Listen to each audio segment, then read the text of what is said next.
The Rogers community came together to honor Officer Fred Marsh. Officer Marsh died over the weekend after drowning in Missouri's Elk River while canoeing with his fiancee and friends. Although he had only been with the department for a few months, police say he left a lasting impact on his fellow officers and the people he served. All new tonight at 10, 5 News reporter Lauren Spencer has how his family and friends are choosing to remember him. Officer Fred Marsh is being remembered for what he always brought to work. All I can think of is his smile, because every time I saw him, he always had a smile on his face. And his heart that he always wore on his sleeve. He was always acting in other people's best interests and was willing to do anything he could to help. He was just 24 years old. He graduated from the police academy in April and was with the Rogers Police Department only a few months. He wanted to be more, he wanted to go federal, and he definitely could have lived up to that. A procession in his honor rolled through Rogers Monday afternoon, all the way to Pine Bluff, where he'll be laid to rest. It was me and Fred. Through the family, we were the babies. His family never thought they'd be standing here without him. He always brought life into everybody that he came encountered with. His cousin, Unica Davis, says he died while trying to save a life on the Elk River. I know that made him be at peace, because he didn't just die not doing anything reckless. He died saving someone that he loved. Now, family, friends, and officers are remembering his smile. Nothing anybody came to him with was a burden, because he was always there, careful and helpful. And bringing that with them when they come to work. It's a family. We all we love each other. We back each other up. In Rogers, covering news where you live. We love you, Marsh.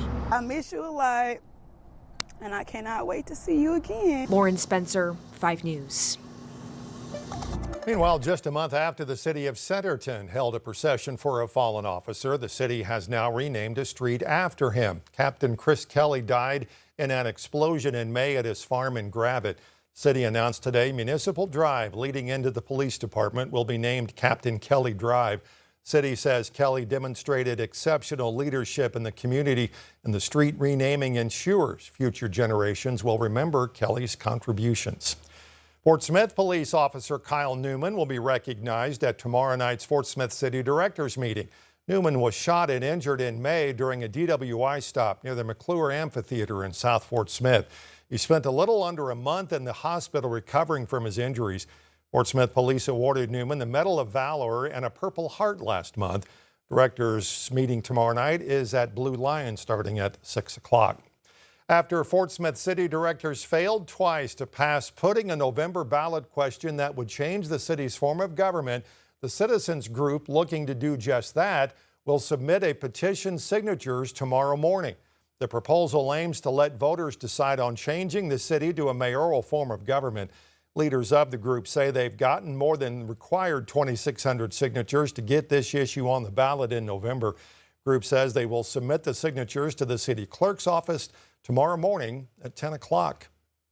In Washington County, a capital murder trial is underway for a man accused of killing a person more than 2 years ago. Hugh Kane is accused of killing 48-year-old Weston Miller.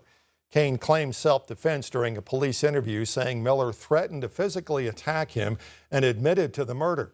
He is also charged with firearm possession. Police say he had a prior felony and was not allowed to have a gun. The Washington County prosecutor told us he expects the case to wrap up in the next couple of days. We learned today former Razorback and real estate mogul Jim Lindsey died at the age of 81. Probably seen the Lindsey Management Company signs all around Northwest Arkansas.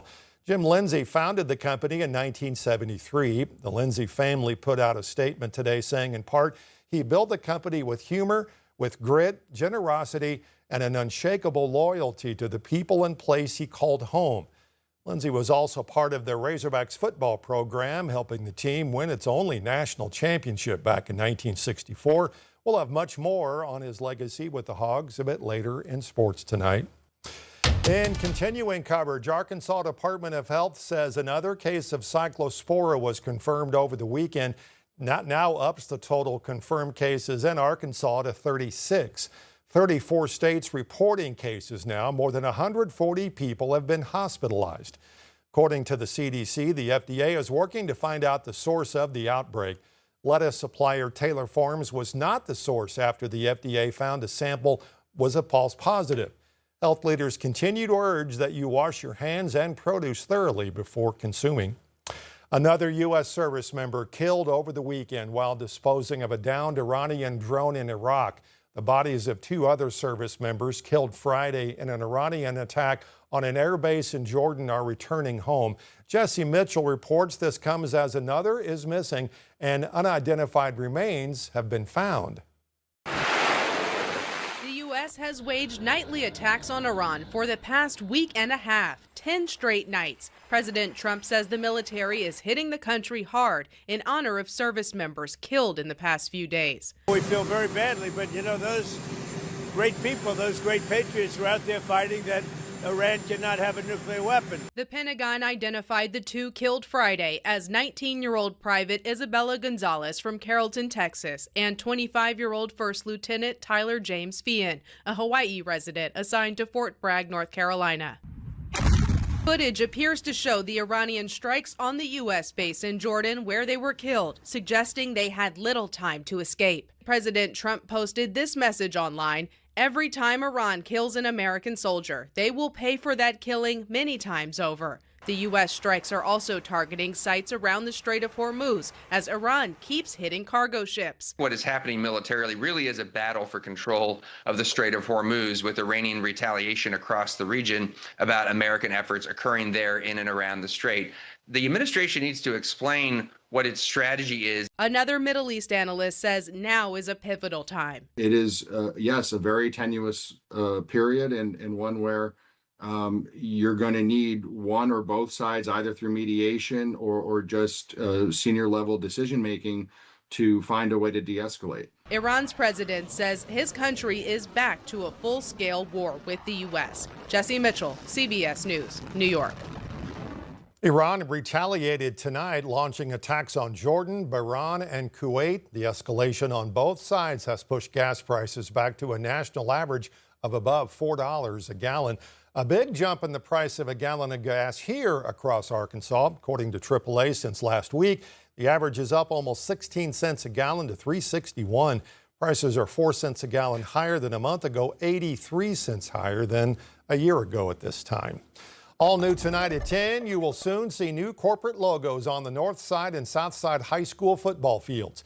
Fort Smith School Board tonight approved allowing district administration to begin the process of selling the naming rights to each field. Athletic Director Rusty Bush says this only applies to the name of the fields.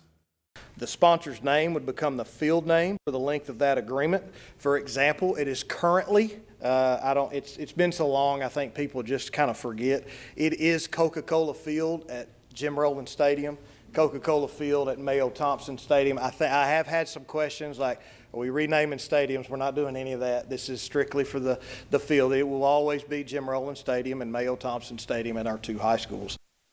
Each field sponsorship carries a $25,000 a year price tag for at least 10 years. All money raised would help replace the turf at both fields and help maintain each field.